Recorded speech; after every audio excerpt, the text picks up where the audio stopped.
Soyez les bienvenus à Lima dans le cadre des 3 activités autour de Saadallah Wannous. La première a eu lieu le 16 avril.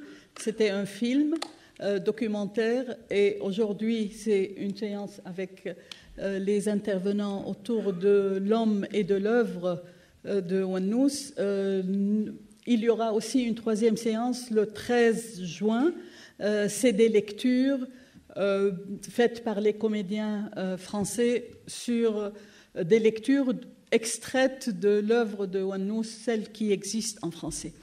Je voudrais accueillir surtout le président de Lima, Monsieur Jacques Lang, et Monsieur Olivier Giel, qui représente la comédie française ici, et Luc Devels, qui représente l'INALCO, puisqu'il y a un partenariat entre ces 3 institutions autour de l'activité Wannous qui a lieu actuellement. Surtout, je suis en tant que traductrice de la pièce qui est en train d'être jouée et Monsieur Madambe qui en est l'éditeur, très content que l'œuvre de Wannous commence à se faire connaître et à se répandre en France et probablement en Europe. Je voudrais dire qu'aujourd'hui, on est le 16 mai, c'est le 16e anniversaire du décès de Wannous, décédé le 15 mai 1997. Donc c'est aussi une date un peu symbolique.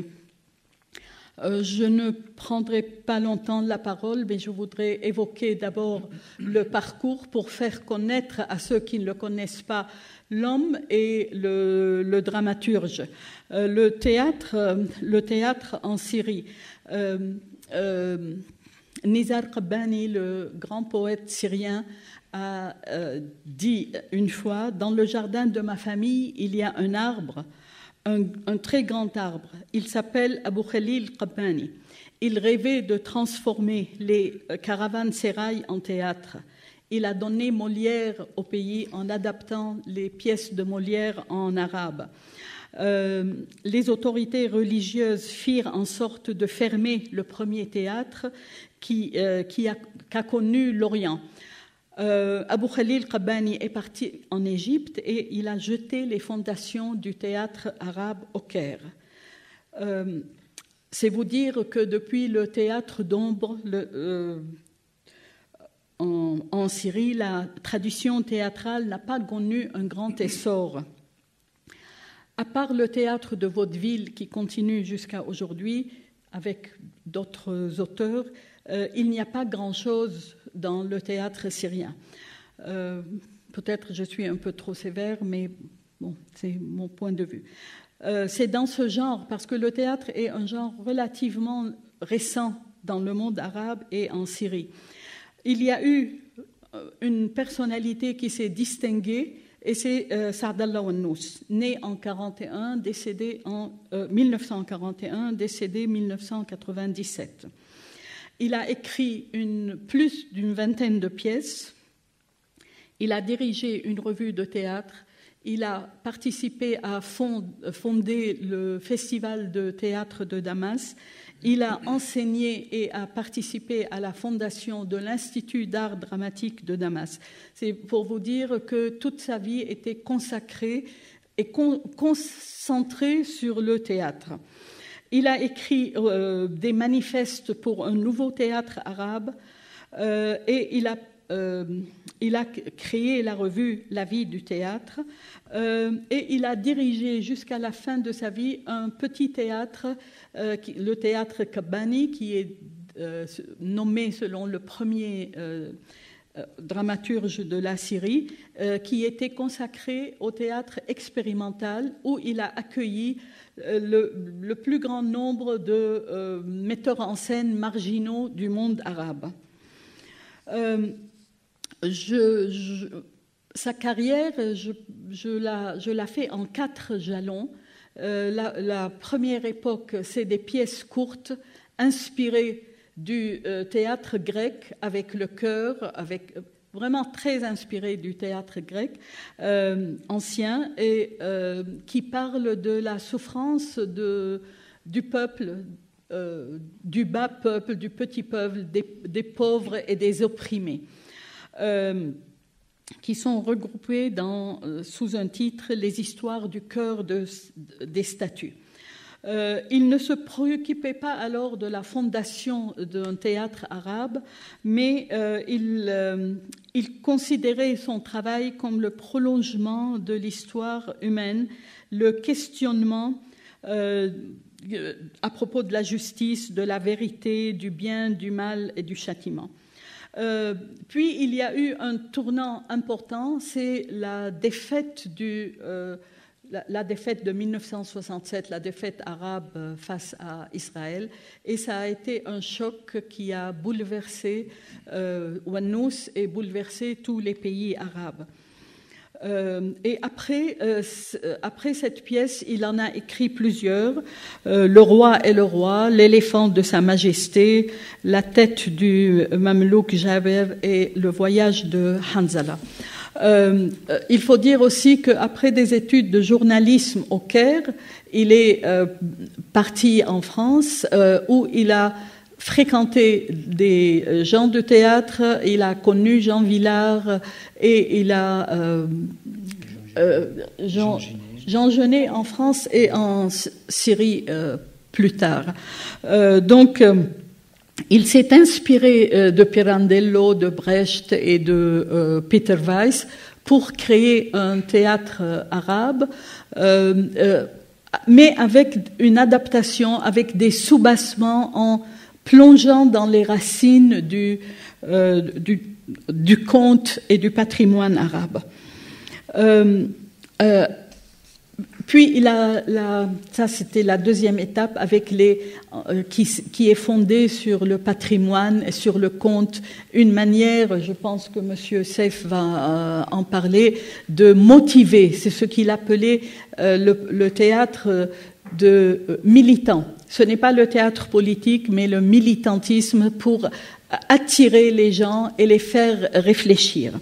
Après, il y a eu 10 années de rupture, pendant lesquelles Ouanous a écrit des textes, témoignages et questions, et il n'a écrit aucune pièce de théâtre.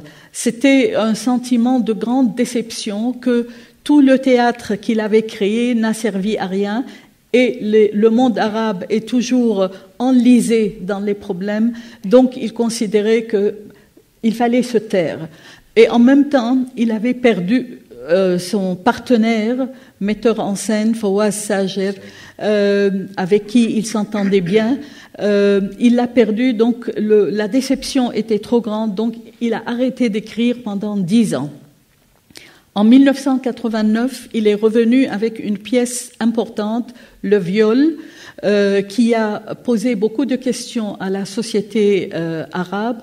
Et puis, coup sur coup, il a publié 2 autres pièces, celle que vous allez voir peut-être, et qui nous concerne, Rituel pour une métamorphose, et une autre qui s'appelle Miniature. Ces 3 pièces, à mon avis, constituent le sommet de la carrière et des écrits de Saadallah Ouanous. Il faut dire qu'il était malade et pendant la dernière période de sa vie, il travaillait vraiment dans la fièvre, comme s'il avait une somme de travaux et qu'il voulait en finir et les livrer avant de mourir. Et il disait, je ne veux pas mourir maintenant, j'ai encore quelque chose à faire et à écrire. Après la 4e période, c'est coup sur coup 5 ou 6 pièces de théâtre qui ne sont pas tournées directement vers le souci collectif, mais sur le souci et sur la rébellion individuelle des gens. Voilà, donc en français, nous avons ces 2 pièces, Miniature et Rituel pour une métamorphose. une petite pièce qui s'appelle L'éléphant de Sa Majesté et un récit autobiographique que je vous conseille vivement de lire, un très beau texte, un récit vers la fin de sa vie, la maladie, les fantasmes, les rêves, etc. Donc, je donne la parole à Farouk Mardambek pour voir l'aspect itinéraire de Wannous dans le contexte politique. Dans un débat avec un ami dramaturge, Wannous dit « En 1967, il devenait urgent de décider si le théâtre avait des liens avec la politique. Le théâtre s'est trouvé stupéfait, ébahi devant la défaite de 1967, de juin 1967, d'ailleurs comme tous les peuples arabes. Et il était urgent de répondre aux questions. Notre premier combat doit-il répondre à la question « Le théâtre est-il concerné par le politique ou doit-il en rester éloigné ?» Je laisse la parole à Farouk pour ce faire. Merci Rania. Justement, je me limiterai dans cette intervention de 3 ou 4 points qui me semblent utiles pour comprendre l'itinéraire politique et idéologique de Saad al-Wannous.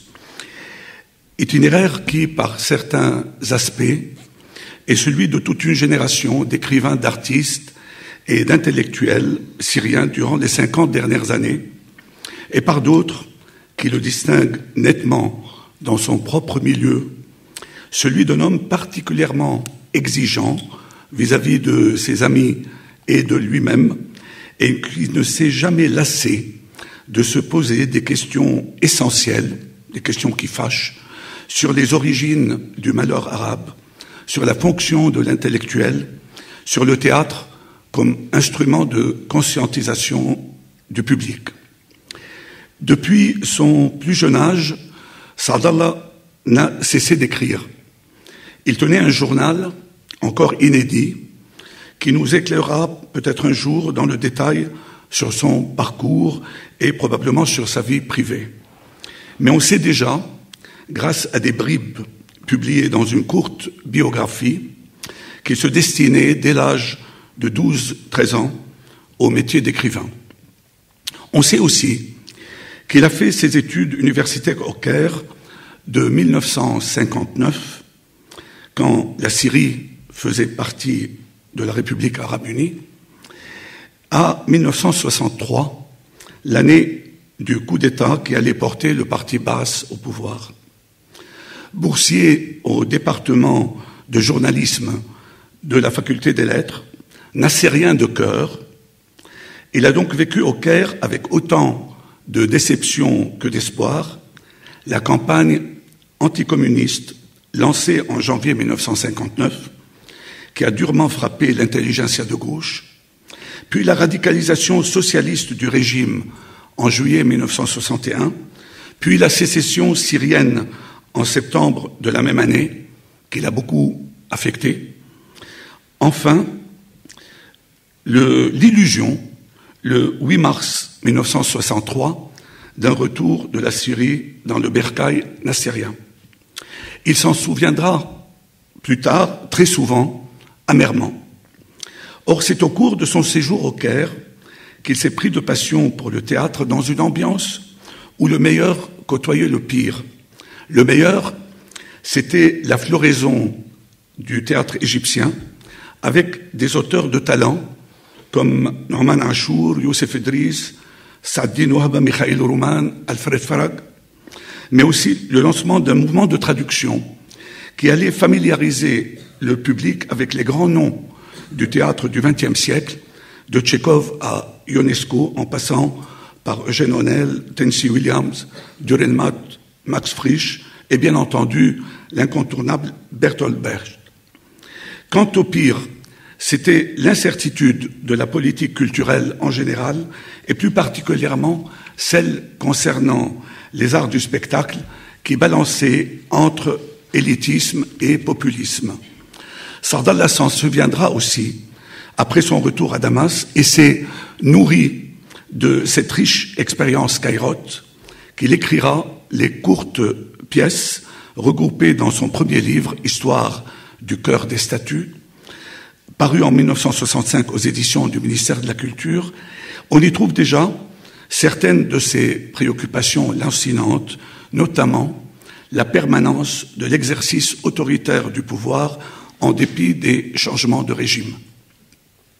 Les 2 années que Saadallah a passées à Paris entre 1966 et 1968 lui ont permis d'approfondir ses connaissances théâtrales comme nul autre dramaturge syrien, de rencontrer de grands écrivains comme Jean Genet, Khatib Yassine, de grands metteurs en scène comme Jean-Marie Serrault, Antoine Vitesse, et il fréquentait les salles, lisait assidûment les textes et consignait ses impressions et ses remarques dans son journal, dont la rédaction constituait l'une de ses principales tâches quotidiennes.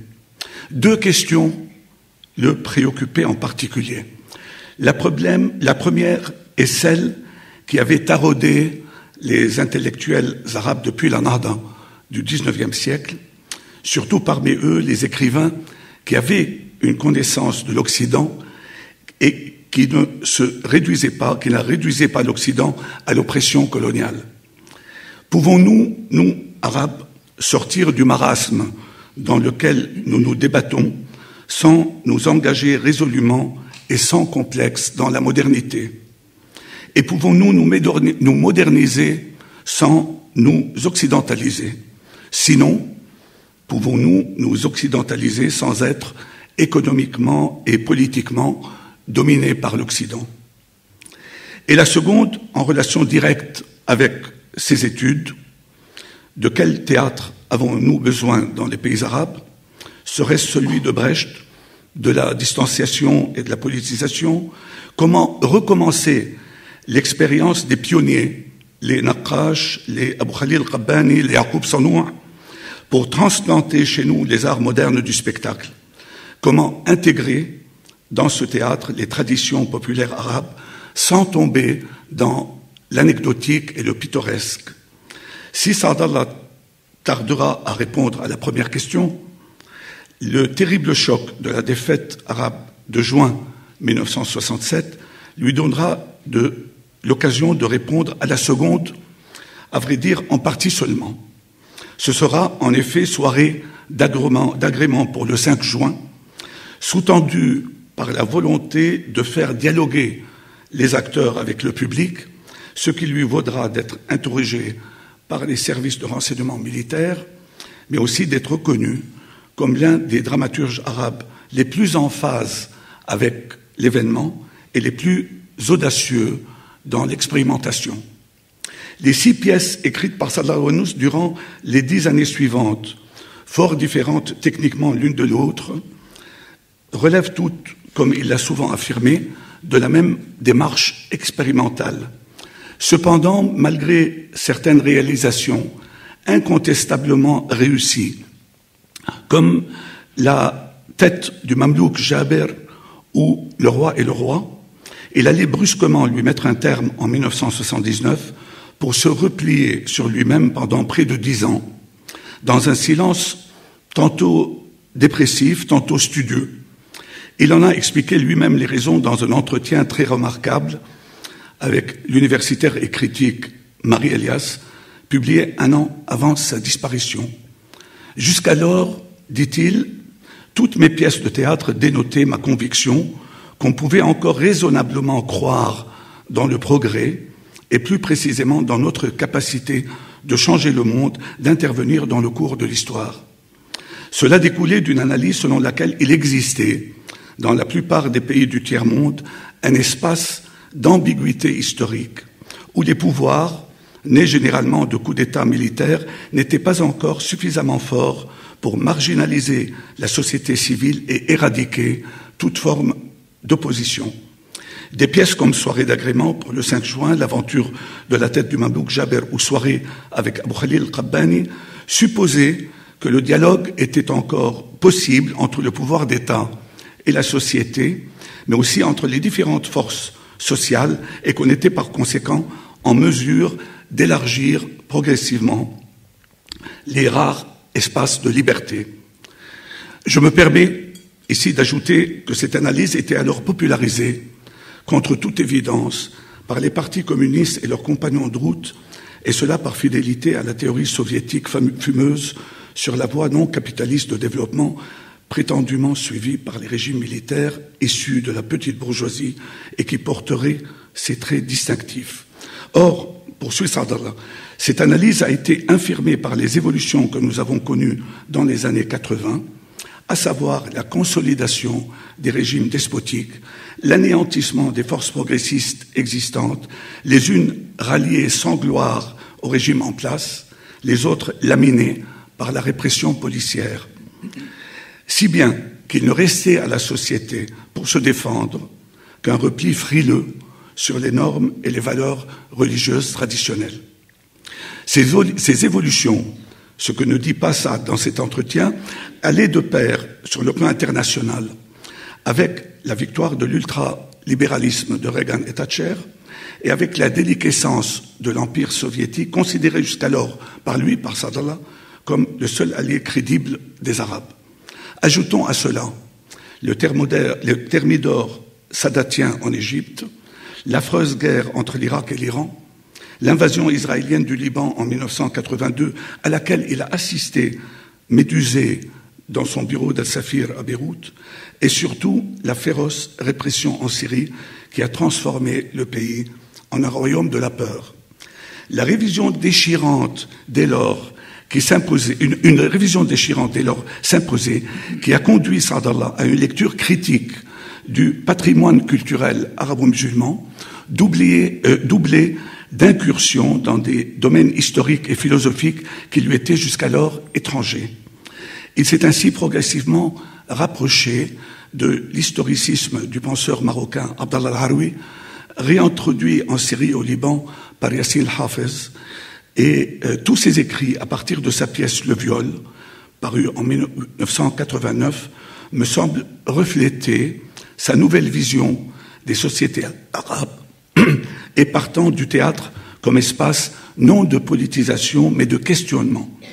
Le temps me manque pour développer cette approche qui s'est affirmée avec davantage de force depuis qu'il a senti les ravages du cancer, mais je dirais qu'elle lui a fait pleinement assumer l'unité de la culture humaine, l'universalité des valeurs de démocratie, de liberté, de l'égalité, la complexité des relations sociales, la légitimité du moi-je et sa totale liberté d'écrivain. C'est sans doute cette liberté qui lui a fait dire dans l'entretien que j'ai déjà cité, alors qu'il ne lui restait qu'un an ou deux à vivre, pour la première fois de ma vie, je sens que l'écriture est un plaisir. Plaisir qui nous transmet intact dans Rituel pour une métamorphose et qui nous incite, en dépit des malheurs qui nous accablent, de partager ces mots par lesquels il a lui-même résumé son message. Nous sommes condamnés à l'espoir. Merci de votre attention. Merci. Merci, Faro. J'aurais dû dire dès le départ que Faro était un ami très proche de Wannous pendant sa période en France et plus tard quand il venait se faire soigner régulièrement. Donc, c'est un ami de longue date. Je voudrais donner la parole à Madame Salwa Naimi qui a élaboré une correspondance personnelle avec Wannous et qui voudrait parler de l'homme privé, l'homme public. Dans le film que vous avez dû voir tourné par Omar Amiralay, il disait mon humeur est morbide et il y a tant de choses à dire. Ce n'est pas à cause de la maladie, mais il y a tant d'autres choses. Je rebondis sur ce que Faro a dit. La défaite de 67, il l'avait ressentie comme une défaite personnelle, comme une défaite privée. La visite de Sadat en Israël a constitué pour lui l'apogée de la crise. Il a dit « Cette nuit-là, j'ai vraiment senti la tumeur dans ma gorge. Cette nuit-là, j'ai voulu me suicider. » En 1990, la guerre du Golfe lui assène un autre grand coup. Je crois que la guerre a constitué le bombardement de l'Irak par les forces américaines. Je crois que ces bombardements ont constitué la cause directe de ma maladie. Ce n'est pas par hasard que j'ai senti la tumeur cette même nuit. C'est vous dire jusqu'à quel point le privé et le public se confondaient et s'unissaient chez Wannous. Salwa, c'est à vous. Merci. Bonsoir.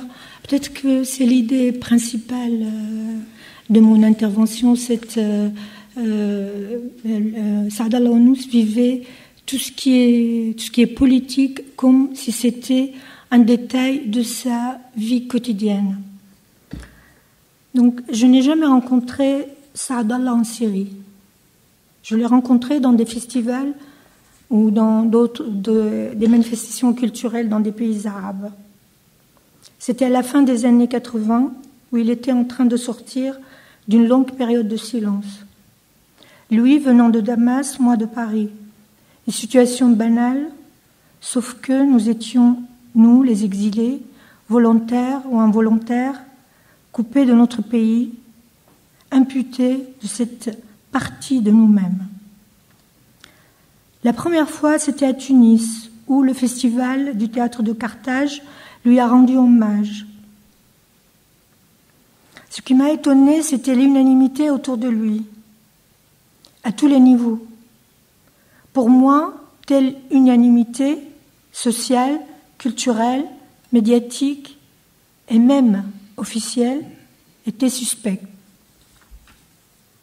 Je le taquinais. Je me moquais de ses douleurs à l'estomac. Toujours, il a toujours mal à l'estomac. Son mal à la tête, toujours. Il a besoin de comprimés. Il prend, dans la journée, il n'arrêtait pas d'avaler des tranquillisants avec des cafés doubles. Et le soir, avant de dormir, il prenait des somnifères.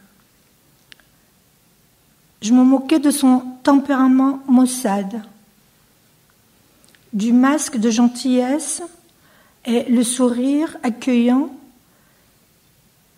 sur son visage. Tout le monde était ravi autour de lui, avec lui. La seule fois où dans toute ma longue vie, j'ai vu de mes yeux un miracle, un éditeur arabe donner un chèque à un écrivain arabe, c'était là-bas, à Tunis, où Souheil Edriss a donné un chèque à l'écrivain Saadallah Wannous.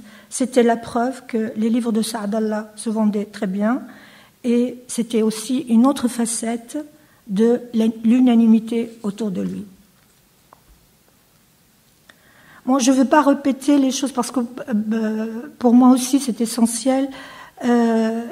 Pour Saadallah, il le vivait vraiment d'une façon très, très, très aiguë. Le rôle de l'intellectuel. Là, moi, quand je l'ai rencontré, il revenait de ça. Mais au début, c'était pour lui, c'était comme c'était une mission. Il faut faire quelque chose à travers l'écriture et surtout à travers le théâtre. Mais il a découvert très tôt que c'était des illusions à ce niveau. Donc, nous connaissons tous le fameux texte où il parle la présentation de la pièce Veillée pour 5 juin, où il attend... Oui, c'est ça. Et donc, il croyait que le public va sortir, il va faire des manifestations, il va protester, que ça va renverser les choses. Et il voit le public qui sort souriant, content, comme s'il n'a rien vu, rien entendu. Il croyait même que il va être censuré, qu'il va aller en prison, mais rien de ça. Au contraire, il a eu le prix très officiel de l'UNESCO pour la meilleure pièce. Donc, j'arrive plus à le régime est pervers. Donc, Saadallah, il a vu ça, il a compris comment le régime il récupère tout. Et il fait ce qu'il veut avec. Saadallah l'a compris. Donc, il avait une position, un statut social, si je peux dire, privilégié en Syrie, mais comme Farou l'a expliqué, mais cette situation ne l'a pas aveuglé. Il voyait tout ce qui se passait en Syrie, et en Syrie, dans le monde arabe et dans le monde. Donc, par exemple, en 80, quand il a eu le choc terrible, c'était le 82, c'était l'invasion de Beyrouth par les Israéliens, mais c'était aussi ce qui s'est passé avant à Hama. Donc, c'était des blessures personnelles pour lui.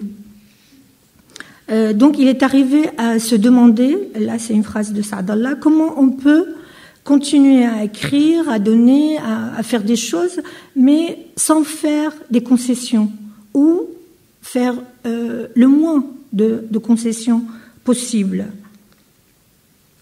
Il savait qu'il ne pouvait pas dire ce qu'il croit qu'il doit dire. Pour lui, je crois que c'était la faille de sa vie, la cassure première et peut-être la plus importante. Il dit par exemple, je veux dire non, je cherche ma langue et je ne trouve qu'une mousse de sang et d'horreur. Il dit aussi, à partir de ma langue coupée, la défaite est arrivée et les funérailles ont commencé. Donc je ne vais pas parler de théâtre il refusait le théâtre politique et il revendiquait au début le théâtre de politisation et après... mais en Syrie, il y a le théâtre de Masrah Tassis et pas le Masrah Siasi. Et en Syrie, on disait Masrah Tanfis, comme quoi c'est toujours on dégonfle tout ce qui peut être une bombe.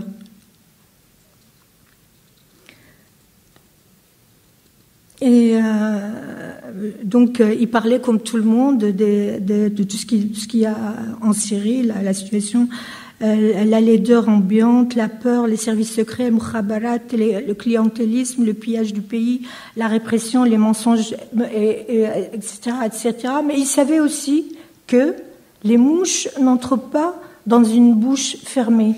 Il l'a lu, accroché au mur, dans un kiosque de mukhabarat à la frontière syro-libanaise. Donc tout ça, c'est l'articulation entre l'historique et le privé.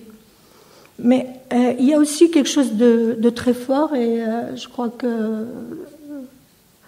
Farou, il a parlé de ça, et Rania aussi, c'est la mort de Fawaz Sager, le metteur en scène syrien qui est mort à l'âge de 40 ans, une crise cardiaque, c'était brusque, et c'était le double. Saadallah considérait Fawaz comme son double théâtral. Avec lui, il a compris qu'il peut faire quelque chose au niveau du théâtre, qu'ils peuvent ensemble faire quelque chose avec une troupe qui travaille continuellement. Et quand on lit les pages où Saadallah parle de Fawaz, c'est vraiment, peut-être c'est la seule personne, il est vraiment fasciné par Fawaz, par son travail et par la personne aussi.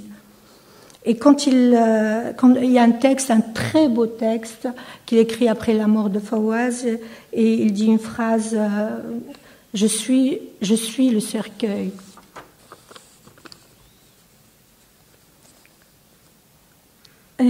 dans un autre point aussi, il écrit que de l'un de ses personnages, il a vécu toute sa vie en emportant sa mort à l'intérieur de lui.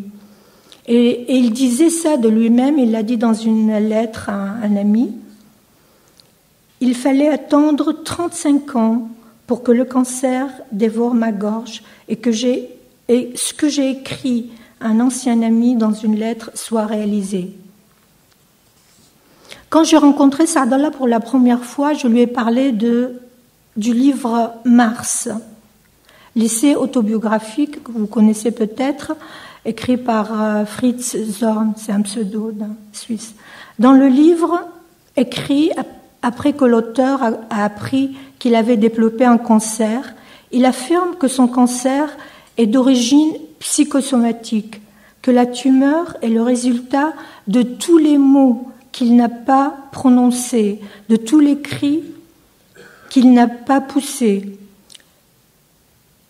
que tout ce qu'il a réprimé en lui pendant toute sa vie s'est sorti en cancer à la gorge.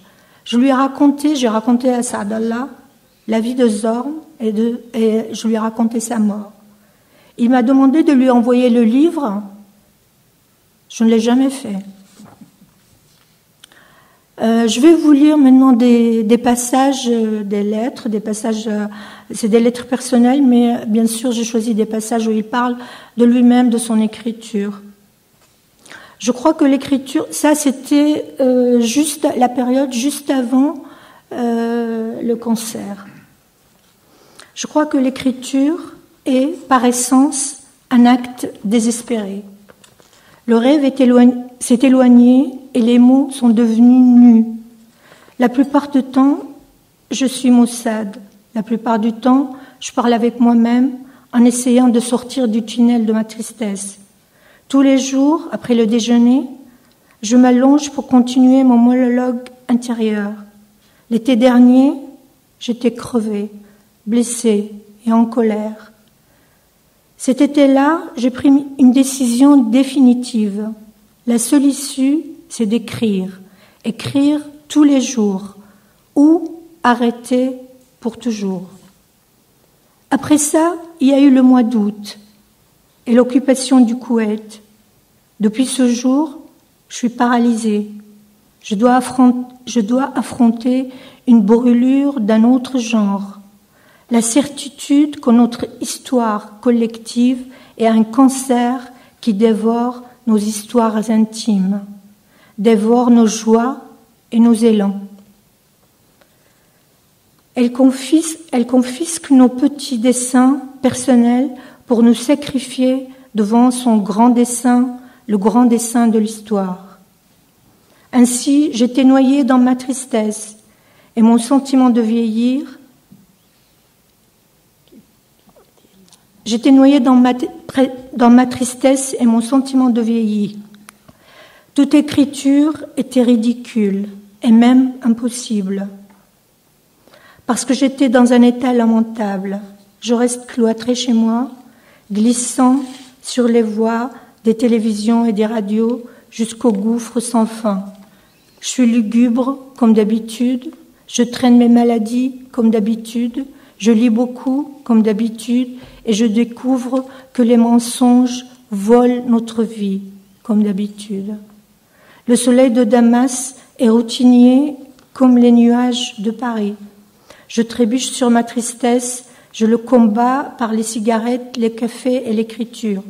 Mon estomac est barbouillé et mes entrailles sont comme des chaussettes sales.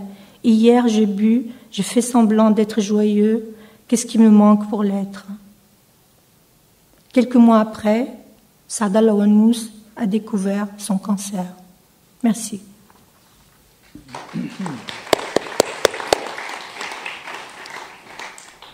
Merci, Selva.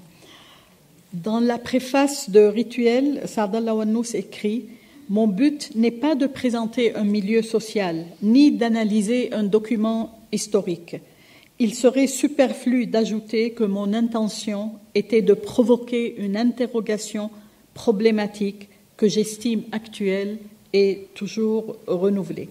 Mohamed Seif, metteur en scène, qui a déjà monté des pièces de Wannous dans le temps, nous évoquera pour nous comment il avait emprunté à l'histoire pour parler du présent.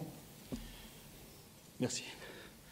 Malheureusement, je n'ai pas connu Saad al-Wannous personnellement, mais j'ai le connu à travers ses œuvres.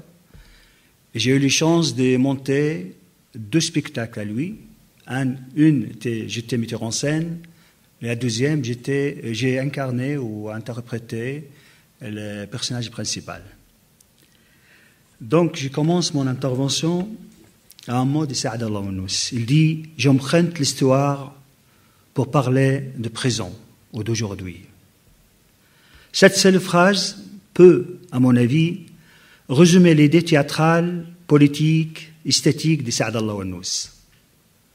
Pour Wannous, les faits historiques ne sont que des jeux de rôle qui interrogent le passé, qui s'est réapproprié à son tour le présent amer dans lequel nous vivons. C'est pour cela qu'il se sert du codage comme un moyen d'expression pour montrer le côté sobre de la réalité. Le codage a pris le dessus dans les pièces de théâtre de Wannous depuis le début, et aussi du côté de l'existentialisme et ces questions qu'il a pu nous se montrer à travers les pièces, cadavres sur le trottoir. Comme il a traité dans cette période également la question du pouvoir et le masse dans la pièce Le vendeur pauvre de Milas, que j'ai mis en scène et présenté à Bagdad en 1978 dans un théâtre au plein air. Elle mit en évidence, à travers cette pièce, l'idée de base immuable des régimes répressifs qui réapparaissent à chaque fois sous une autre forme alors que l'oppression reste la même. Wannous s'est préoccupé des réalités sociales et politiques à tel point que les classes sociales modestes sont devenues son thème de prédilection, dont l'affrontation a fait défaut en restant abstraite et indéfinie. Elle mentionne à ses propos que le climat intellectuel et psychologique qui a dominé ses premières pièces était le résultat d'une époque d'angoisse et de stress psychologique, puis elle cause des conflits internes métaphysiques, romantiques, existentiels. Et puis, elle s'est préoccupée de la cause palestinienne d'un point de vue différent, et loin des apitoiements mélodramiques dans sa pièce « Fasd ad-Dam », les saignements, je crois. On peut traduire. Les saignements, d'accord. Où j'ai interprété le rôle principal d'Ali en 1976 sur la scène du conservatoire à Bagdad. Dans cette pièce, Wannous a refusé la logique de s'adapter avec le contexte actuel, quand il a permis à la personnalité d'Ali, qui joue les patriotismes, de prendre le dessus sur les personnalités d'Alewa, qui lui voulait s'adapter avec le contexte actuel, et puis oublier la cause entièrement. Bien sûr, je suis en train de parler sur la première écriture de Saad al-Wannous. Et puis commença la deuxième phase, après le rechute de juin 1967, qu'il a appelé le défait tout à l'heure. Moi, je ne sais pas pourquoi je l'ai appelé le rechute de juin 1967, où Wannous a devenu plus en plus clair dans sa vision, en abordant l'intérêt du théâtre dans les politiques et vice-versa. Ici, on voit clairement sa réappropriation de l'idée théâtrale politique progressive, comme on observe son influence de Brecht, plus que Piscator, qui a insufflé de la politique une matière et un sujet à son théâtre. Il considérait la politique l'unique moyen capable de résoudre le conflit et le place au centre de la vie sociale elle-même. Et ceci en permettant aux spectateurs de prendre des initiatives immédiates. Et ce concept a lui seul présenté la fosse principale entre le théâtre de Piscator et le théâtre politique contemporain, qui n'a plus un théâtre épique, ni dramatique dans les concepts anciens, parce qu'en toute simplicité, il n'exige plus au spectateur de résoudre lui-même le conflit. Ouanouz a sollicité le théâtre épique politique de Brecht. Il a parié sur la confrontation de l'être humain et ses problèmes contemporains pour y faire face, puisque le théâtre pour lui n'est plus qu'un simple reflet de la réalité, mais une nécessité dans son changement. Ce genre de théâtre n'a nul besoin que d'une idéologie, mais aussi un changement dans les formes théâtrales. Une des plus fameuses et plus célèbres des pièces de théâtre de Ouanouz de cette période, Causerie nocturne pour célébrer le 5 juin. Après cette période directement, il a eu recours au patrimoine étant populaire ou historique et cherchant des styles pour enrichir les rapports entre les publics et en utilisant les personnages de Raoui, les conteurs comme lien et les cafés comme lieu. Puis vient les pièces de théâtre, l'aventure de la tête du Mamelouk Jaber, pour qu'elle retourne à nouveau au sujet du pouvoir et de sa division sur elle-même. La troisième période est venue après un long silence de 13 ans, pour en sortir avec la pièce de théâtre Le Viol, qui est inspirée de l'écrivain espagnol Pairín Païjo, intitulée L'histoire de Docteur Palmier, où il traitait le conflit arabo-israélien. La liste de pièces est longue et variée. C'est pour cela que nous allons essayer de clôturer notre intervention sur la dernière période où il a pris la réalité historique comme le prétexte pour exposer la différence problématique dans un cadre souple et passionnant. Il a su capter en cette période l'instant conflictuel qui perdure dans les travées de pouvoir. Comme dans les pièces L'aventure de la tête de Mamelouk Jaber, qui nous dévoile cette lutte acharnée entre le roi et les vizirs pour un trône qui ne peut accueillir que l'un d'entre eux. C'est comme cela qui se cumulent dans les pièces de Ouanouz les lieux, les personnages, et s'y différencier les sujets et l'histoire folklorique ancrée dans le fin fond de mémoire. Entre le passé et le présent persiste toujours la personnalité du narrateur qui fait usage du pont entre le passé et le présent. L'histoire dans ces pièces n'est plus que support et récipient pour contenir les causes actuelles, n'est plus que substance ou matière réelle, fictive, où Ouanouz reflète le présent à travers cette histoire. C'est ce que l'on voit aussi dans les pièces Rituel pour une métamorphose, où Ouanouz dévoile l'infrastructure de la société et son pouvoir gouvernant, qu'il soit religieux et politique, social et sécuritaire, à travers des histoires existantes dont les personnages finissent tout dans l'abîme. Le texte, en fin de compte, n'est plus qu'une joue entre le couloir de pouvoir et le summum de la pyramide.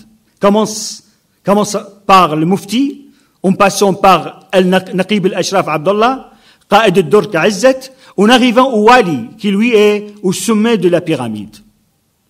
En plus, que ce texte démontre dans sa forme et son contenu la complicité cachée existante entre le pouvoir religieux et politique, et qui démasque le véritable visage de la société, comme il dévoile l'air profond, obscur, infâme des personnages, aussi leur désir, leur hypocrisie sociale et vicieux, et leur déviation sexuelle.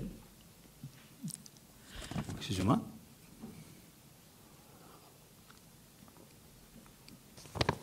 Et dans cette pièce, Saadallah Ouanouz aborde une histoire du 19e siècle, racontée par Fakhri el-Baroudi dans ses mémoires, qui résume l'histoire du Mufti al-Sham, qui était en conflit avec Naqib al-Ashraf, à cause de son mauvais comportement et son ignorance, quand il était arrêté par le chef des gendarmes en mauvaise posture, avec une prostituée. Mufti Sham ferme l'œil sur son animosité. Il a échangé la prostituée avec sa femme, avec sa vraie femme, pour le couvrir et sauver sa réputation et celle de tous les nobles, et le pousser à démissionner plus tard. Saad al-Awnous dit, il me paraît essentiel de dire que le lieu, Damas, et le temps, la deuxième partie du XIXe siècle, mon souci essentiel était de ne pas présenter un travail sur l'environnement ou de comparer les vérités sociales du XIXe siècle. Mais ce lieu et ce temps ne sont que des thèmes théâtraux. Les protagonistes de cette pièce ne sont ni des symboles, ni des représentants d'aucune institution, mais des êtres à part entière, avec chacun son propre parcours et sa propre personnalité. Le fin mot, et ce que j'attends de ce travail, que je le réussissais ou pas, est de souligner et de soulever des problèmes et de susciter des questions que je crois être actuelles et temporelles aussi. Merci.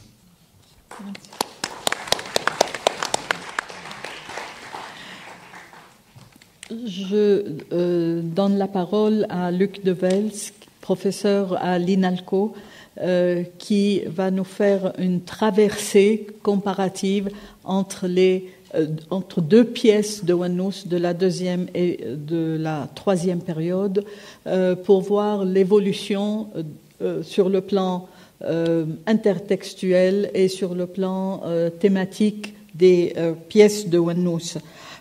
Cette comparaison, c'est le passage, si vous voulez, entre le souci collectif et la rébellion individuelle chez les personnages. Je vous laisse là. Merci. Je partirai en fait de ce que Wan-Nous nous dit de sa réflexion théorique sur le théâtre, de son expérience également, pour essayer de montrer à quel point il est à la confluence à la fois d'une formation égyptienne, d'une Égypte qui, au moment où il y passait, s'interrogeait en pleine période nassérienne sur son identité et sur l'authenticité, sur l'arabité, sur ce que pouvait être le fondement même d'un théâtre totalement et réellement populaire, ancré dans le peuple, fait par et pour le peuple, et retrouvant les éléments de tradition ancienne. C'est modelé par ces expériences égyptiennes du début des années 60 qu'il a découvertes, qu'il est revenu et qu'il a également découvert et c'est largement ouvert à toutes les expériences du théâtre occidental. On a parlé en particulier de Brecht. Et donc c'est à la jonction, à la confluence de cette ouverture et cette volonté de créer un théâtre résolument de politisation et en même temps un théâtre arabe nouveau qu'on le voit en 1970, donc au moment du début de ce qu'on qualifiait de deuxième période. On le voit réfléchir à l'intérieur d'un certain nombre d'articles qu'il a réunis ensuite en livre sous le titre de Bayanat li Masrah Arabi Jadid, manifeste pour un nouveau théâtre arabe.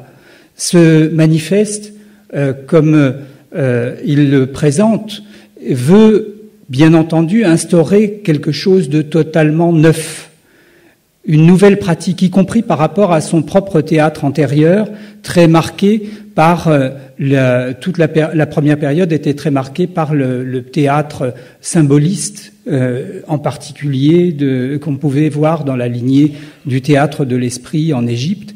Et c'est un théâtre politique, mais un théâtre politique symboliste qui s'était dessiné durant cette première période. C'est désormais un nouveau théâtre qu'il veut édifier, et en partant, nous dit-il, de ce qui n'a jamais été pris en compte jusque maintenant, c'est-à-dire le public. C'est le public qui doit être le premier élément. Le public doit être le premier choix. Et son public, à lui, il le veut résolument du côté du peuple, vœu pieux et peut-être non exaucées dans la réalité, mais du côté de ce qu'il appelle les masses populaires, tabaqat al-kadiha, auxquelles il estime devoir dédier une réflexion et une œuvre qui vise à la fois à former. Le théâtre qu'il veut est un théâtre qui doit former, et c'est également un théâtre qui doit apporter une conscience politique. Le théâtre de politisation. C'est plus qu'un théâtre politique purement et simplement, c'est un théâtre qui doit conduire à une prise de conscience politique. Et c'est là une véritable constante dans son œuvre. Il y a, bien entendu, on l'a vu, une réflexion sur le pouvoir dans son œuvre, une dénonciation de l'arbitraire. Il y a également et surtout une interrogation, en particulier dans la deuxième période, sur les raisons qui font qu'un régime dictatorial peut se maintenir. Et la raison essentielle, c'est celle qui fait que tout un chacun, par peur et par facilité, par opportunisme quelquefois, se dit « la politique, ce n'est pas moi. La politique, c'est les autres. C'est en haut que ça se passe et ça n'est pas mon affaire. » Et c'est ce point particulier qu'il entend dénoncer, et c'est véritablement là qu'il essaie de porter, en tout cas, nous dit-il dans ses réflexions, de faire porter son action. Son théâtre qu'il veut, c'est un théâtre qui doit déranger. Ce n'est pas un théâtre qui conforte, qui console. C'est un théâtre qui dérange, qui choque le spectateur, qui le provoque. Et qui le provoque jusqu'à le conduire à prendre conscience et à réagir. D'où la rencontre avec Brecht, bien entendu, avec tout ce qui touche à la distanciation, aux procédés qui permettent d'installer le théâtre et cette dimension épique, ce point de vue à l'intérieur de l'œuvre, et cette rencontre qui lui permet de faire la jonction, une jonction que l'on trouve, on peut citer tout à l'heure la pièce de Mughamarat Ra's al-Mamlouk Jabir, l'aventure de la tête du Mamlouk Jabir, que l'on trouve particulièrement dans cette pièce, puisque l'on y voit une reprise, en gros, de ce qui était préconisé par certains dramaturges égyptiens comme étant le mode, le moule du théâtre arabe, c'est-à-dire le modèle du hakawati, du conteur populaire, un théâtre authentiquement ancré dans la société, mais ce théâtre populaire, ce conteur populaire, installé dans le café, comme on l'a vu tout à l'heure, eh bien, commence à raconter. Il raconte une histoire, installant un point de vue, et installant une rupture entre ce qu'il dit et ce qui est joué. Le procédé, la reprise durant cette deuxième période, du procédé du théâtre dans le théâtre, est à peu près constante parce qu'elle permet justement cette frontière. On parlait tout à l'heure de Peter Weiss. Le parallèle mérite d'être approfondi très fortement. Si l'on met en parallèle la structure même de Marassad de 1964 et la structure de Ra's al-Mamlouk Jabir, on se rend compte qu'il y a les mêmes interrogations chez l'un et chez l'autre dramaturge, et puis des solutions trouvées, des solutions techniques qui sont trouvées, qui se ressemblent. Et le choix du conteur, finalement, ressemble quelque part à celui de Sade, expliquant ce qu'est sa pièce au public. Ici, il s'agit du conteur qui s'intéresse, donc qui s'oriente vers les populations, vers le public.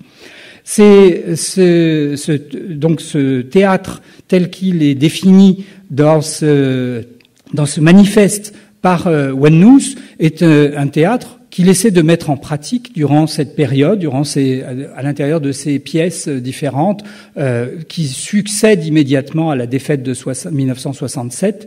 On a parlé donc de cette soirée pour le 5 juin, l'aventure de la tête du Mamlouk Jabir, le roi et autres pièces qui semblent finalement assez faciles à installer dans une liaison étroite avec cette réflexion.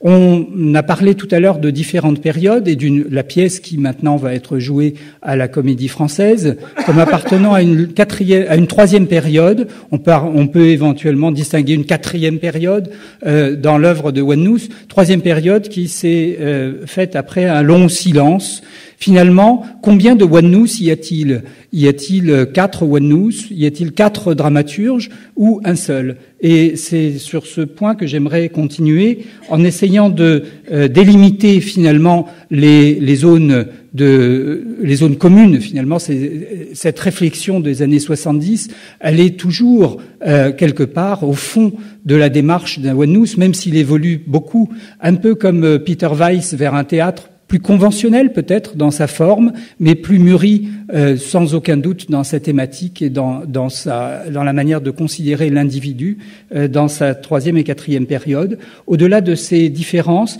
il existe des points d'identité, il existe des constantes, peut-être des obsessions, des thématiques en tout cas, qui sont absolument constantes dans l'ensemble de son œuvre.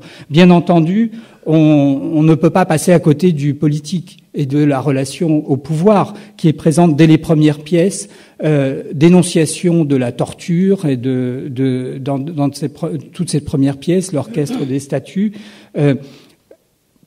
tentative de réagir au dogme officiel dans la pièce touchant à la guerre de 67, dans la pièce pour le 5 juin, soirée pour le 5 juin, la dénonciation, comme je disais tout à l'heure, de cette apolitisation des populations qui favorise le maintien de régimes tout à fait dictatoriaux dans l'aventure de la tête du Mamlouk Jabir. Cette dimension, elle existe tout autant dans la pièce de Tuqus al-Isharat wa al-Tahawulat, donc des rituels pour une métamorphose. On y voit bel et bien, finalement, le pouvoir représenté à travers ces principaux personnages que sont le gouverneur, le wali, que sont le mufti, le grand mufti, que sont le naqib al-ashraf, que sont tous ces différents personnages, finalement, vivent entre eux dans une sorte de monde un petit peu à part, qui est un monde qui se permet une vie dissolue, corrompue, et qui dans lesquels les individus ont beau se haïr les uns les autres. Finalement, c'est l'intérêt commun qui prime et qui fait que globalement, quand l'un d'entre eux est en péril, il risque de mettre en péril l'ensemble du système, et donc il conduit à une intervention des autres. C'est en gros ce qu'a retrouvé Wannous dans cette anecdote qu'il a été chercher chez Fakhri al-Baroudi dans ses mémoires et dont on parlait il y a un instant. Cette dimension du politique, donc, elle est une constante, elle est quelque chose d'absolu. Là, l'autre élément sur lequel que je souhaiterais mettre en avant, c'est l'importance pour lui d'un travail en palimpseste, d'un travail qui se nourrit de textes différents, qui se nourrit, on le voit, d'intertextualité. Ces citations sont très nombreuses. La traductrice nous les a amplement montrées dans la traduction brillante, très très belle traduction qui a été faite de Bistami, du Coran, etc. Mais au-delà, eh bien, c'est dans l'ensemble de ces pièces, il existe finalement, en dessous du manuscrit, il s'en discerne, on peut en discerner un autre.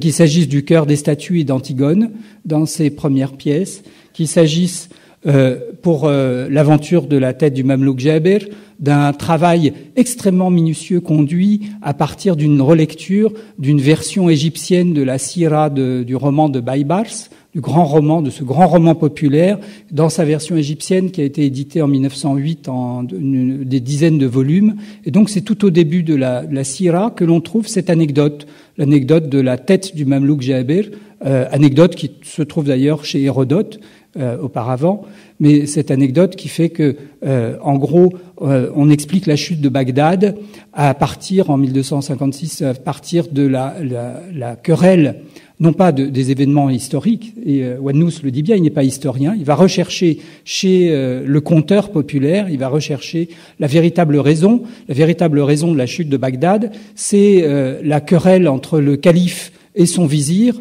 Et ce calife et le vizir se sont chamaillés tout simplement à cause de leurs fils respectifs qui avaient chacun des pigeons et ils sont chamaillés à propos de la beauté des pigeons et de celui qui avait les meilleurs pigeons. Et comme ça se passe toujours, quand les enfants se disputent, c'est les parents qui finissent par se battre.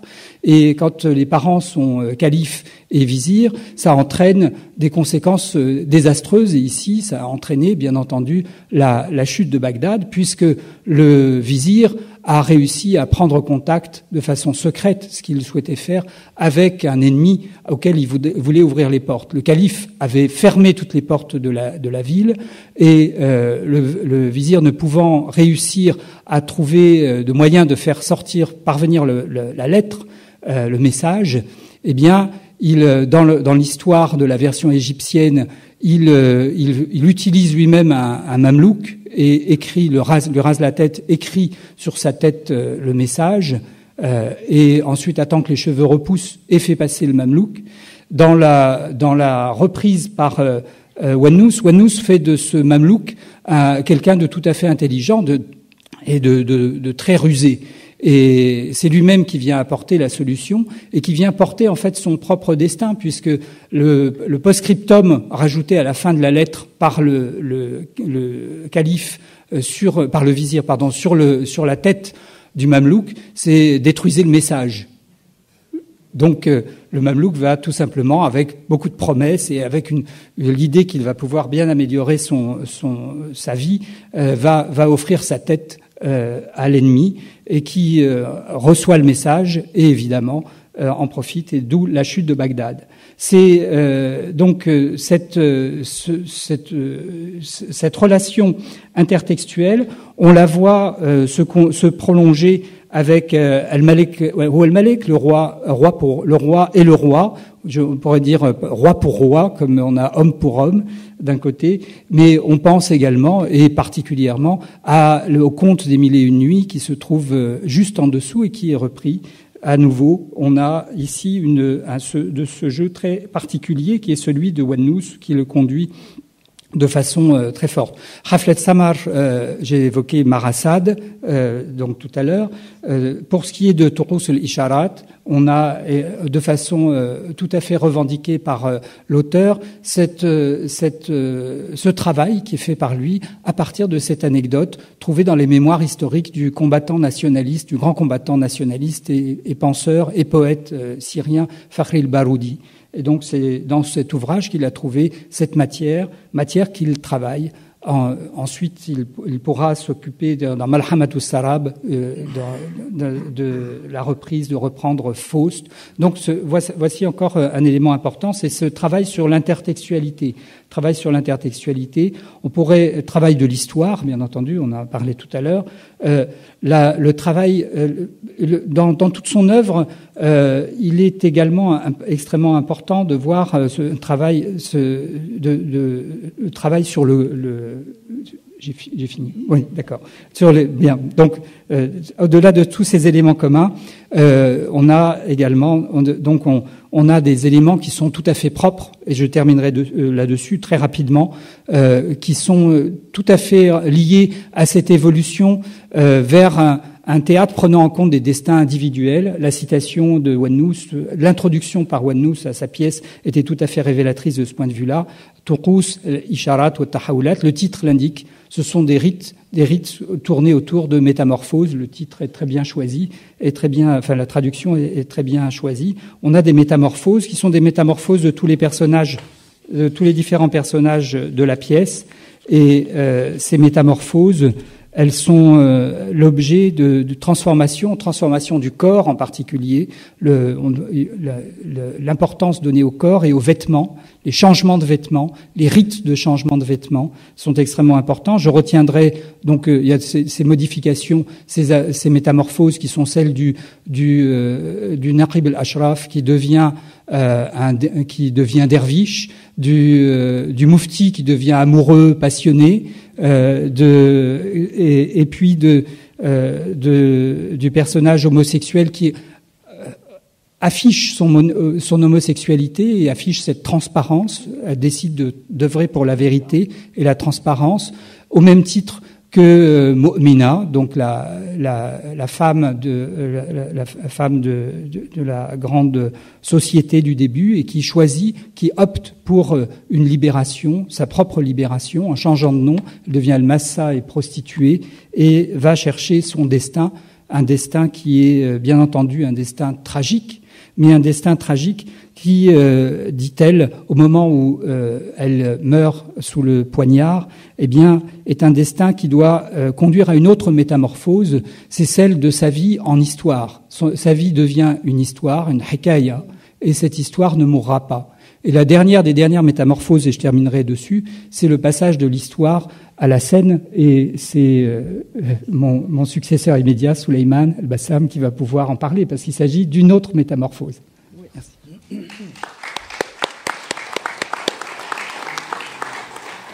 À propos de métamorphose, j'aurais aimé que le titre soit au pluriel. Rituel pour des métamorphoses. Mais ça, c'est l'éditeur qui choisit.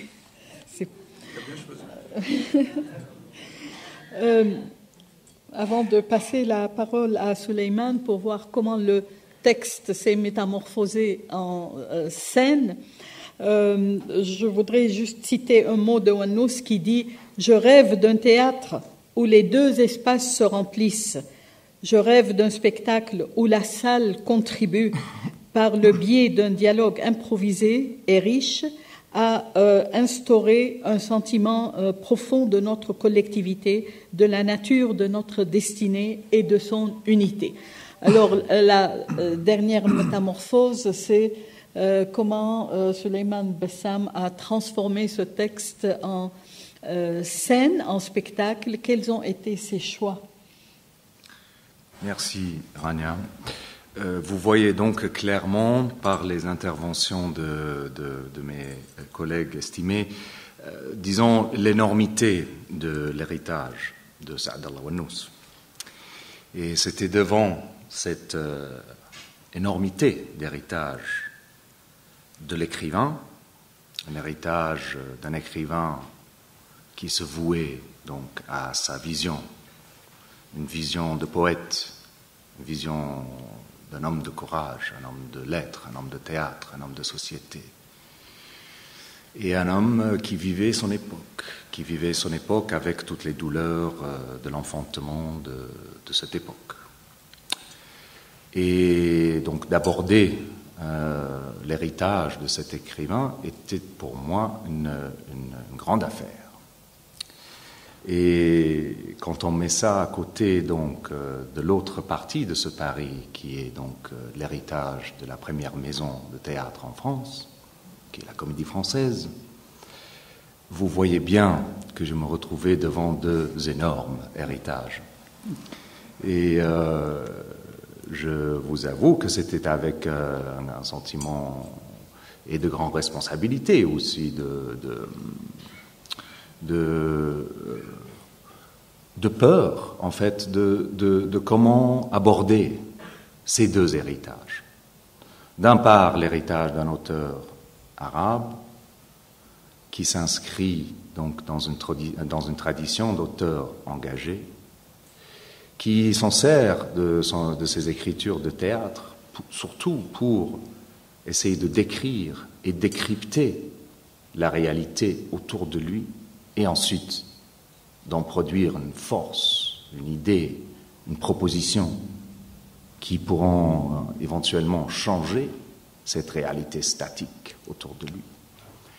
Et comment a souffert et a vu souffrir Saad al-Wannous, ses compatriotes et ses frères dans différents pays à travers les révolutions nationalistes des années 50, à travers la perte de cet espoir, dans la transformation de tous ces régimes, ou la plupart dans des régimes proto-fascistes, où les militaires contrôlaient l'espace public, et si vous n'étiez pas d'accord, eh ben, vous étiez directement mis en prison. Ou comment tout ce qui était promesse a été réduit en miettes et en poudre et en cendres, Et comment porter la rage de cette parole qui est contenue si poétiquement et si, d'une manière si lapidaire et si cristalline dans une pièce comme Rituel pour une métamorphose? Comment transporter cette volonté de poète dans un contexte tout à fait autre? Non seulement par le passage de langue, donc, et il faudrait dire que Wannous était un écrivain qui utilisait, qui s'en servait de la langue arabe comme un outil de sculpture, et il s'en servait avec conscience d'une sorte de niveau de langue arabe plutôt classique, et qu'il travaillait dans cette tradition-là, qui est une tradition liée aussi à une certaine forme de sacré. Vous le savez bien, la forme de la langue arabe classique est liée donc au Coran. Et donc il y a une histoire de relation avec l'écriture sacrée qui est aussi remise en question par le passage de ça dans une écriture théâtrale. Ce qui n'existe guère, ou qui existe, disons, autrement, au niveau de la langue française.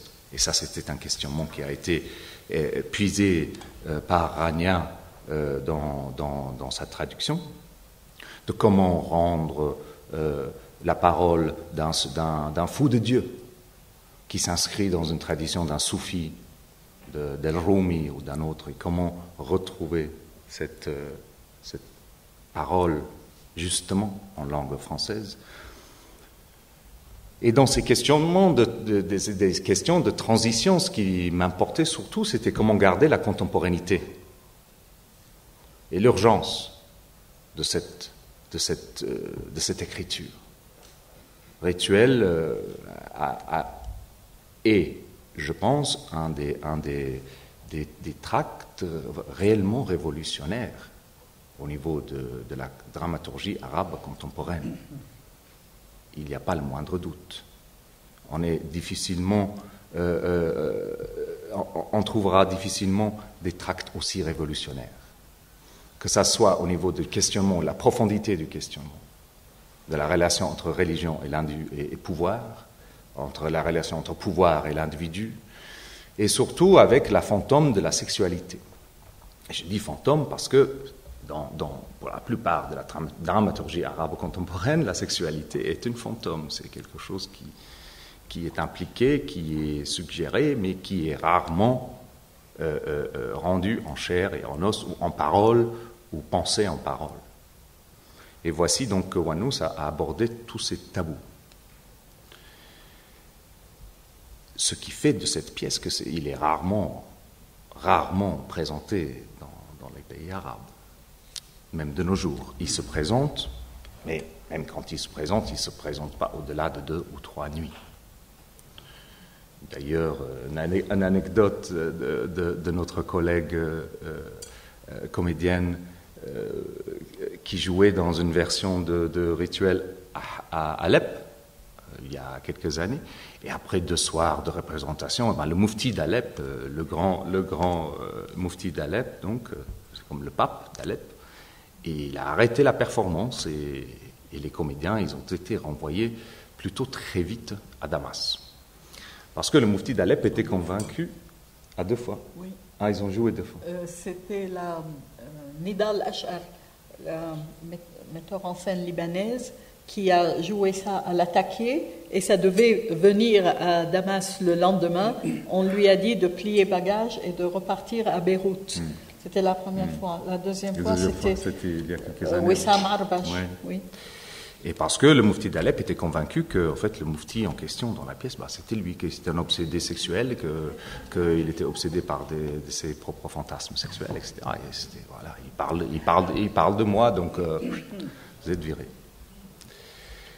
Donc la question, c'est, je reviens, c'est-à-dire comment traduire l'aspect explosif réellement de ça dans un contexte de langue française, dans le contexte d'une laïcité, dans le contexte de la troupe, de la comédie française, dans la tradition aussi de ce qui est le répertoire et la patrimoine de la comédie française. Et comment créer ces ponts sans faire sans faire des compromis, ni envers la parole de l'auteur, ni envers ce qui me semblait incontournable, c'est-à-dire envers les choix qu'il fallait faire aussi pour pouvoir actualiser cette transformation, et de contexte, et de langue, et de références culturelles, religieuses, etc. Ajoutons à cela la volonté de la maison. Donc, en fait, ils sont deux maisons. Il y a la Comédie Française qui ont pris ce pas de dire voilà un auteur arabe contemporain qui va rentrer dans le répertoire. Ça va être Saad Al-Awanous, ça va être ce texte-là, qui est un choix qu'on ne peut que saluer vraiment pour le courage qu'il y a dans ça. Mais l'autre maison, c'est le Théâtre du Gymnase à Marseille. Et comme vous le savez, cette année, le Théâtre du Gymnase Marseille est capitale européenne de la culture. Et donc, ce projet a été monté entre les deux maisons. Et c'était une volonté des producteurs que la pièce qui, au départ, je pense, doit durer entre 4h30 et 5h30 en temps durée de performance, serait mieux servi de rentrer dans une durée de moins de 2h15. J'étais d'accord avec cette partie pris, et de là, on a commencé à créer donc ce qu'on appelle une adaptation scénique. Mais vous voyez bien que si vous êtes devant un tissu riche et travaillé de 4h30 pour en arriver à un tissu avec la même densité et la même aspect, la même cohérence, et dramatique et poétique, il y a des choix à faire. Il y a des réels choix à faire, et au niveau des thématiques, et au niveau des personnages, et au niveau de la parole, et au niveau de la construction même de cette durée dramatique et de cette présentation. Et c'est de là qu'on a commencé donc avec la dramaturge Georgina Vanweli et avec les bons conseils de la traductrice Rania, à construire une adaptation scénique qui, à mon sens, reste fidèle à la volonté du poète. Dans les paroles, on n'a rien changé. Dans la construction des scènes et dans les choix qui ont été faits pour créer certains collages, et dans la volonté de rendre cette matière plus plastique, plus élastique, plus en résonance avec une vision scénographique et une vision, je dirais, qui se relie proprement au contexte de 2013 Marseille, de 2013 Place Colette, salle Richelieu, entrée dans le répertoire. Il y a eu des choix à faire qui n'ont pas été faits dans une arrogance, au contraire, qui ont été faits dans une réelle humilité.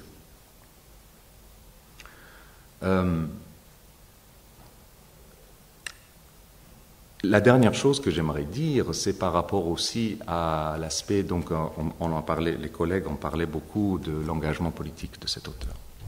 Et comme vous le savez, aujourd'hui en Syrie, il y a un réel trauma, il y a un désastre humanitaire qui est en train de se dévoiler sous nos yeux, de jour en jour.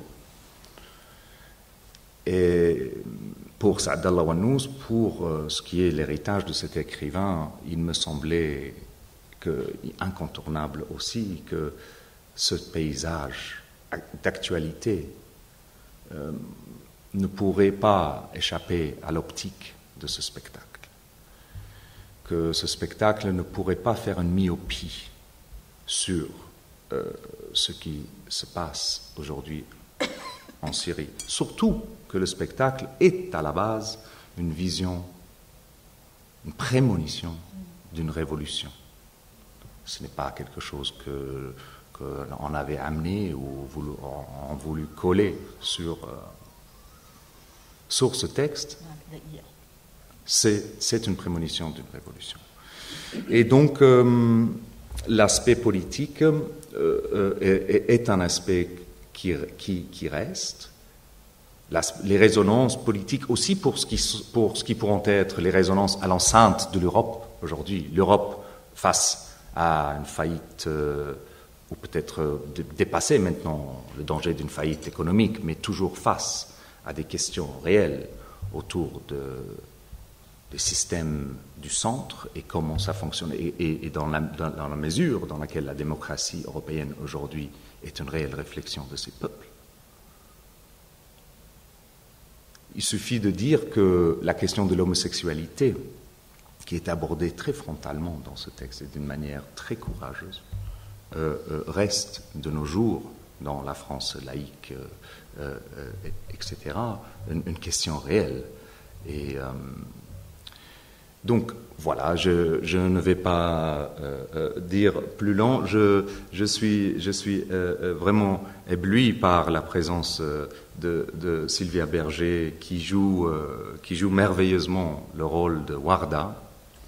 Il y a deux rôles dans cette pièce qui sont de l'ordre d'une littérature universelle, d'une littérature dramatique universelle. C'est celle de Mu'mina, qui se transforme en femme de société, en prostituée.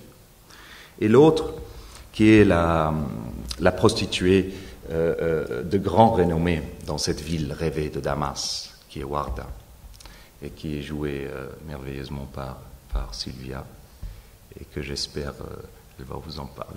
Ouais. Merci. Merci.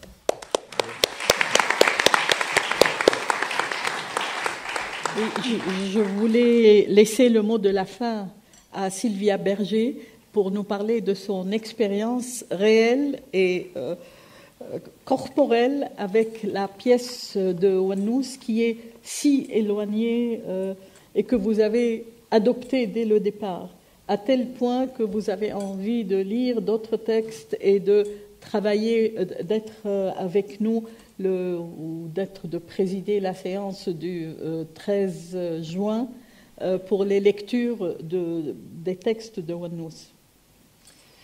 Je voudrais dire d'abord toute la fierté que mes camarades et moi-même avons de jouer cette pièce et d'accueillir cette pièce comme premier texte de langue arabe au sein du répertoire de la Comédie Française. La première fois que j'ai lu, je connaissais évidemment pas Wannous.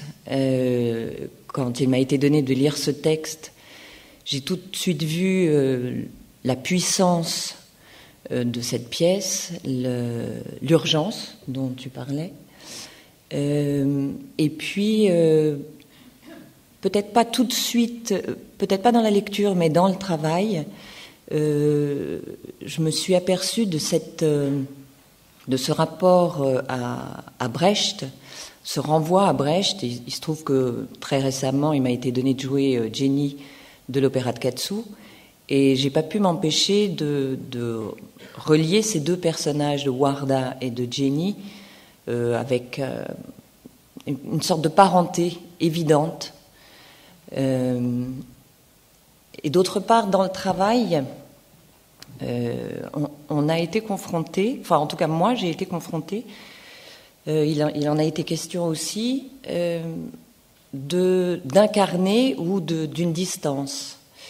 Et c'est vrai que tout le travail a été sans arrêt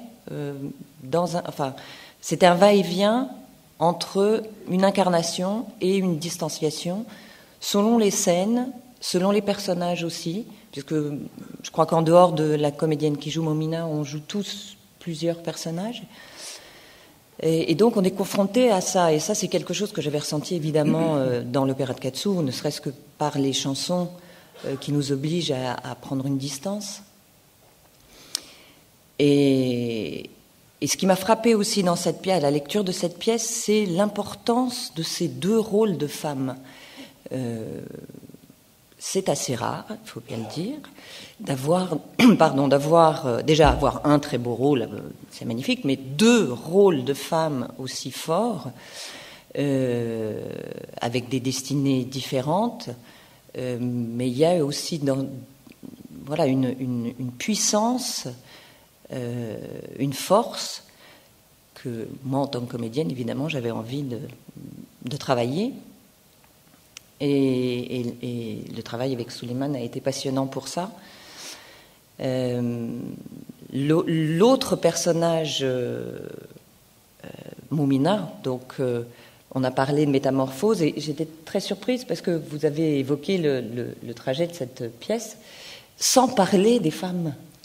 Et alors moi, c'est vraiment une chose. Par 10 minutes, oui, non, mais juste dans le résumé, et moi, tout d'un coup, en lisant cette pièce, je me suis dit quand même, c'était une pièce qui mettait tellement en exergue ces deux femmes et le personnage de Hafsa, cette scène entre Hafsa et Abbas.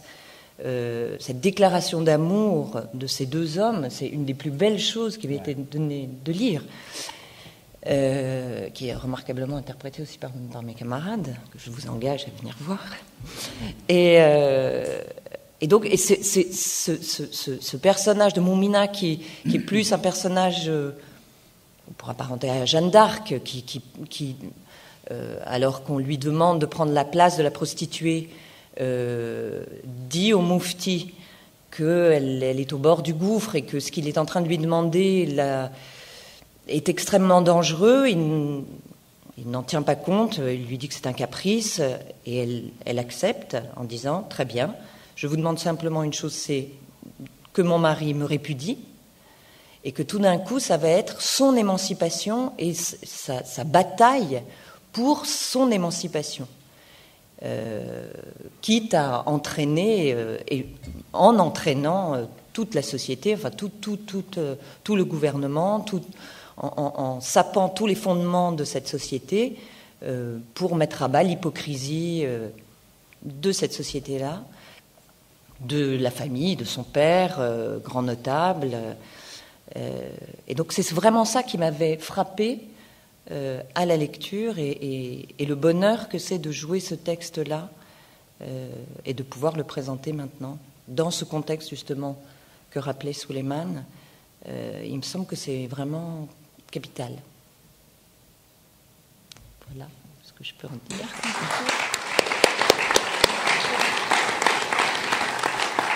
En fait, aujourd'hui, on a voulu faire le tour de ce dramaturge inconnu en France et faire le tour de son œuvre. Peut-être, quand vous aurez vu la pièce, quand vous aurez lu d'autres textes de Ouanouz, on pourrait faire une séance de travail réel, d'analyse, de réflexion sur son œuvre. Voilà, donc s'il y a une certaine frustration chez les uns et les autres, moi j'aimerais aussi parler de la traduction un jour de texte. Voilà, le personnage de femme que vous évoquiez, je pense que ce sont les plus beaux personnages de femmes dans l'œuvre de Ouanouz et dans le théâtre arabe et peut-être aussi dans le théâtre tout court. Oui. Je voudrais conclure juste en disant que nous avons 15 minutes de débat, de discussion, à condition que les questions, si vous avez à interroger l'un ou l'autre, que ça soit assez court. Voilà. La parole est à vous. Non pas 10 minutes, mais 2 minutes. Oui, je ne sais pas s'il y a...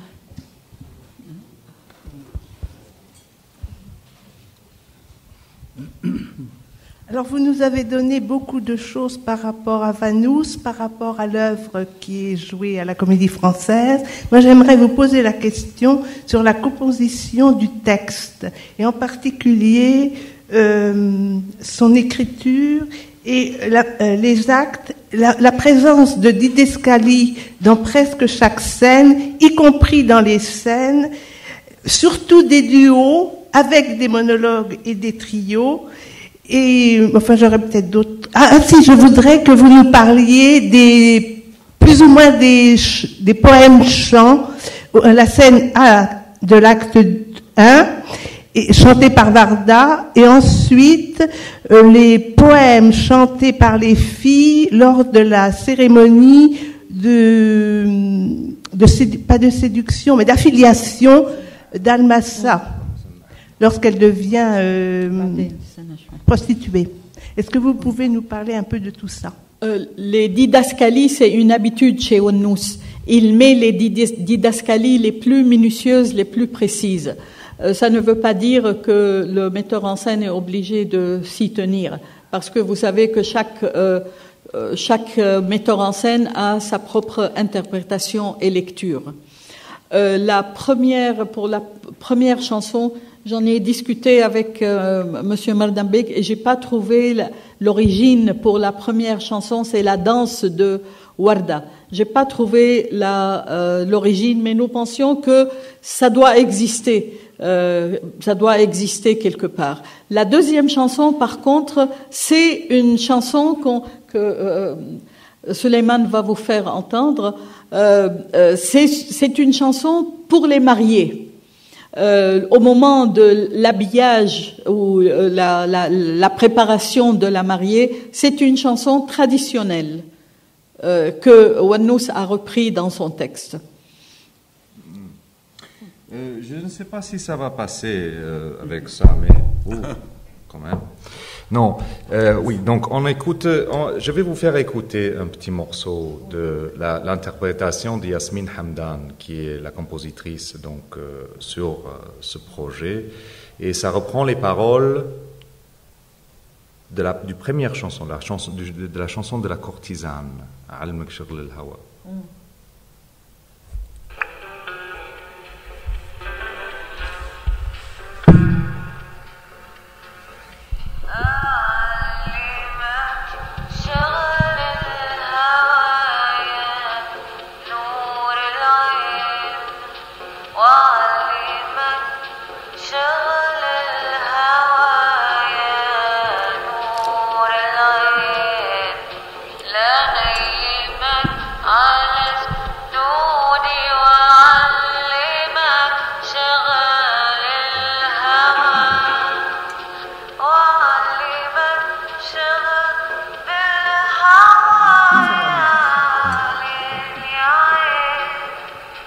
Voilà.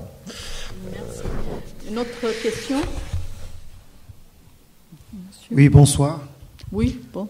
Tout d'abord, merci pour toutes les explications. Bien entendu, vous nous avez mis l'eau dans la bouche pour venir voir la pièce, surtout quand on vous entend parler de ce grand dramaturge arabe. Bon, la première question, c'est par rapport à la mise en scène. Donc, il y a tout un processus de travail, certainement, entre les comédiens, un metteur en scène qui est d'une autre provenance. Il parle admirablement bien français, certainement, mais certainement, il ramène quelque chose avec lui dans la forme. Certainement, le texte est très important, on travaille là-dessus, mais certainement dans la forme, j'imagine le travail, la collaboration entre la comédie française avec son héritage et puis sa forme, on va dire, d'évoquer et puis d'aborder les textes. Mais certainement, il y a un metteur en scène qui ramène quelque chose dans la forme. Alors, ma question, il est peut-être entre la comédienne et puis le metteur en scène. Le travail entre le fond et la forme, Wannous, et la mise en scène, et aborder les personnages, certainement de distance ou plutôt d'incarnation, parce qu'il s'agit quand même des personnages d'un pays qui n'est pas forcément la France, donc on parle des personnages syriens. La deuxième question, c'est par rapport en fait au choix du texte de Wannous, c'est-à-dire l'urgence de ce texte. Donc il s'agit certainement de la situation en Syrie, comme vous avez évoqué, puis d'autres points. Mais bien sûr, cette période de maturité de Wannous a donné des textes formidables, hormis ce texte-là. Est-ce que c'est un choix parce qu'effectivement il y a une connotation politique, ou bien parce que c'est un choix tout simplement dû à la dramaturgie, à la force de cette dramaturgie-là? Voilà, merci. Je vais vous répondre à la deuxième question. La deuxième question d'abord, parce que c'est vite vu. C'est-à-dire, ce texte a été, le choix de faire rentrer ce texte dans la Comédie Française a été fait par la comité de lecture. Et ça, c'est une décision qui remonte à plus que 2 ans. Avant le début. Oui. Donc, avant le début même des événements du printemps arabe à Tunis. Donc, cette chronologie-là, dont je suis témoin, parce que c'était même avant le début de ces événements que j'ai commencé un dialogue avec la maison autour de ça. Mais démontre bien la volonté de la maison, je pense, de faire rentrer un texte du point de vue de des valeurs purement littéraires, sans vouloir en profiter, ce qui est peut-être pourrait être mal entendu, d'une sorte de opportunisme d'actualité historique, contemporain, etc. On a été rattrapé par l'actualité, oui, en fait. Et en plus, c'est... Ce qui n'empêche pas que cette actualité est d'une réelle importance, comme j'ai bien indiqué. Mais... Sans pour autant faire une objection, parce que le rôle féminin, vous avez évoqué le rôle féminin, je fais allusion à... Ces rôles féminins, par exemple, dans cette pièce, ils sont admirablement écrits, et puis c'est des personnages vraiment fascinants. Wannous, certainement, hormis le côté politique, c'est quelqu'un qui était contre les stéréotypes, c'est quelqu'un qui a foutu quand même une grande baffe dans le visage du macho arabe, avec ces personnages, bien sûr, qui l'évitent de ce sens-là. Mais il y a des personnages féminins qui sont extraordinaires, dans Malhamat Sarab, l'épopée du mirage, si vous la traduisez comme ça. Et c'est vraiment dans le sens de l'émancipation de la femme. Donc, mais c'était une pure prémonition, alors, dans ce cas-là, ce que vous avez fait, le choix. Oui. D'accord. Alors, je voudrais répondre peut-être au début de votre question sur le travail. Et effectivement, le travail avec Souleymane, c'est vrai qu'en France, on a souvent l'habitude de travailler le texte et d'être sur le texte et de s'interroger sur le texte. Alors ça, on l'a fait, bien sûr, avec Souleymane, mais très tôt, on a été sur le plateau. Et c'était beaucoup plus, c'était aussi un travail des corps, un travail du corps. Par exemple, une chose qu'on n'a pas tellement l'habitude de faire, c'est un travail de distance, sans pour autant, sans qu'il y ait le texte, simplement jouer la scène, voilà, avec cette distance-là, physiquement. Qu'est-ce que des tensions, des attirances, des répulsions, et de façon à faire entrer justement les personnages de façon différente, les faire arriver de façon différente. Alors moi, évidemment, de Warda, il y a la danse du début, donc Souleymane a fait appel à des chorégraphes contemporains, enfin des chorégraphes qui travaillent, dans la danse contemporaine. Voilà, dans la danse contemporaine. Donc c'est plus une évocation de danse du ventre ou une évocation de danse orientale. Mais évidemment, Moumina aussi a été amenée à travailler de façon chorégraphique, Soum Soum, mais chacun d'entre nous, on a été plus ou moins amenés à travailler justement très physiquement. Alors, ça nous arrive sur d'autres spectacles, comme on travaille avec des metteurs en scène qui viennent d'horizons très différents, très divers, selon l'habitude que ce soit des Allemands, des Anglais, des Russes. Voilà, il y a une habitude différente qui viennent nous apporter un travail différent. Je voulais juste dire que le choix du texte était assez simple, puisqu'il n'y avait que 2 pièces traduites de Wannous. Et heureusement, le comité que la Comédie Française a instauré pour sélectionner une œuvre arabe pour entrer dans le répertoire a été unanime sur le choix de ce texte-là comparé à d'autres textes qu'ils ont eu à lire. Encore, on peut avoir une question si vous voulez. Oui, monsieur. Alors, entrer dans le répertoire de la Comédie Française est une consécration méritée. Alors, j'aimerais savoir dans quelles circonstances que la maison de Molière a pu découvrir Wannous. Merci. Vous voulez répondre, monsieur Giel? Comment la Comédie Française a découvert Wannous? Je pense que j'ai répondu en partie. Oui, vous avez répondu. C'est à travers nos voyages, à travers nos tournées. Nous sommes allés donner des représentations à Bagdad, nous sommes allés donner des représentations en Égypte, au Maroc, en Tunisie encore récemment. Et nous avons interrogé, dans les échanges, nous avons interrogé les comédiens, les metteurs en scène, les hommes, les responsables culturels, les hommes de théâtre. Et nous leur avons dit, nous avons le désir, puisque la Comédie Française est riche de près de 3000 pièces à son répertoire et 700 auteurs. Nous avons le désir de faire entrer un auteur arabe au répertoire de la Comédie Française. Donnez-nous des noms, puisqu'on était assez ignorants de ce théâtre, mis à part quelques poètes ou quelques romanciers. Aidez-nous. Donc on s'est enrichi des conseils et des recommandations. Et ensuite, il y a un bureau littéraire à la Comédie Française qui a lu plusieurs œuvres, plusieurs auteurs. Et nous sommes arrivés, le nom d'Ouanous a été prononcé à plusieurs reprises et revenu à plusieurs reprises. Et nous sommes arrivés à cette œuvre de Ouanous. Olivier Giel est le directeur de la production des œuvres étrangères à la Comédie Française. Voilà, oui. Voilà, donc je vous remercie au nom de mes collègues ici présents pour votre écoute. Et j'espère que nous aurons un autre débat après avoir vu le texte, surtout avec la mise en scène et la comparaison entre le texte et le travail scénique. Voilà, merci.